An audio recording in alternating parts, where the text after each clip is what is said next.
আদালতের বিচারের মধ্য দিয়ে নির্ধারিত হবে বাংলাদেশের আওয়ামী লীগের রাজনৈতিক ভাগ্য। তারা রাজনীতি করতে পারবে কিনা, নির্বাচন করতে পারবে কিনা কোর্ট ডিসাইড করবে, আদালতের মাধ্যমে ডিসিশন নিতে হবে। আর জনগণ তো সিদ্ধান্ত জানিয়ে দিয়েছে 5ই আগস্ট। সরকার আইন পরিবর্তন করে সেটা করলেন, কিন্তু অনেক পানি ঘোলা করে। ঢাকার রাজপথে নগর ভবনে আজকে কয়েকদিন যাবত জনগণ ঢাকা নগর ভবন তালাবদ্ধ করে রেখেছে, চতুর্দিক থেকে তারা ঘেরাও করে রেখেছে। আলটিমেটাম দিয়েছে স্থানীয় সরকার উপদেষ্টাকে যে আদালতের রায়ে যিনি মেয়র ঘোষিত হয়েছেন জনাব ইঞ্জিনিয়ার ইশরাক, ইলেকশন কমিশন যার নামে গেজেট প্রকাশ করেছে আদালতের রায় মেনে, তাকে আপনারা শপথ গ্রহণ করাবেন না, বিভিন্ন রকমের কলা কৌশল করছেন। তাইলে কি এটা আইনের শাসন হলো?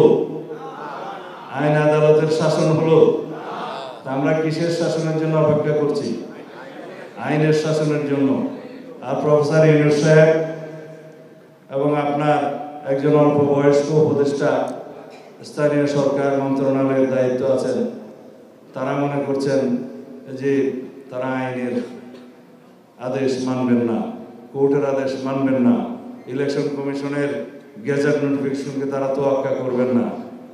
তাহলে গণতন্ত্রের বিপরীতে আপনাদের যাত্রা হলো। আমরা সবসময় আপনাদেরকে সহযোগিতা করেছি, এই সরকারকে সহযোগিতা করার জন্য আমরা প্রতিশ্রুতিবদ্ধ, কিন্তু তার মানে এই না যে আমরা দাসখত দিয়েছি আপনাকে যা করবেন তাই সমর্থন করার জন্য। আমি আহ্বান করছি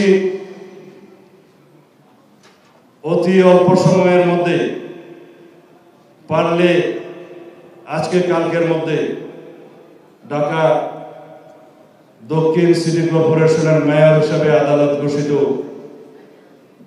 জনাব ইঞ্জিনিয়ার ইশরাক হোসেনকে শপথ গ্রহণ করানোর ব্যবস্থা করুন। অন্যথায় ঢাকার এই আন্দোলনকে কেন্দ্র করে হয়তো আরো বৃহত্তর আন্দোলন করতে হতে পারে। মাননীয় প্রধান উপদেষ্টাকে অনুরোধ করেছি, এখনো করব, আপনি যত শিগগির সম্ভব বাংলাদেশের জাতীয় সংসদের পরবর্তী নির্বাচনটা ডিসেম্বরের ভিতরেই, যেটা আপনি ওয়াদা করেছিলেন, দেওয়ার জন্য সুস্পষ্ট রোডম্যাপ প্রদান করবেন। তাতে আপনার সম্মান রক্ষা হবে, এদেশের মানুষ আশ্বস্ত হবে, দেশের মধ্যে একটি রাজনৈতিক স্থিতিশীলতা প্রতিষ্ঠিত হবে, ব্যবসা বাণিজ্য অর্থনৈতিক কর্মকাণ্ডের চাকা চালু হবে, বিনিয়োগের জন্য একটা পরিবেশ সৃষ্টি হবে, দেশি বিদেশি বিনিয়োগ আসবে। আমরা বাংলাদেশের মানুষ সেটাই চাই। যারা আপনার কয়েকজন উপদেষ্টা বিভিন্ন রকমের চক্রান্ত করে দেশে অস্থিরতা এবং অস্থিতিশীলতা সৃষ্টি করতে চায়, তাদের সম্পর্কে আপনাকে আমরা জানিয়েছি। আপনি সেই বিষয়ে ব্যবস্থা নিন যাতে দেশের স্থিতিশীলতা রক্ষা হয়, কোনো রকমের অস্থিতিশীল পরিস্থিতি সৃষ্টি না হয়, রাষ্ট্রের মধ্যে কোনো অরাজকতার সৃষ্টি যাতে করার কেউ পায়তারা না পায়। আপনি সবার সম্মানিত ব্যক্তি, আপনি সেই ব্যবস্থা নেবেন।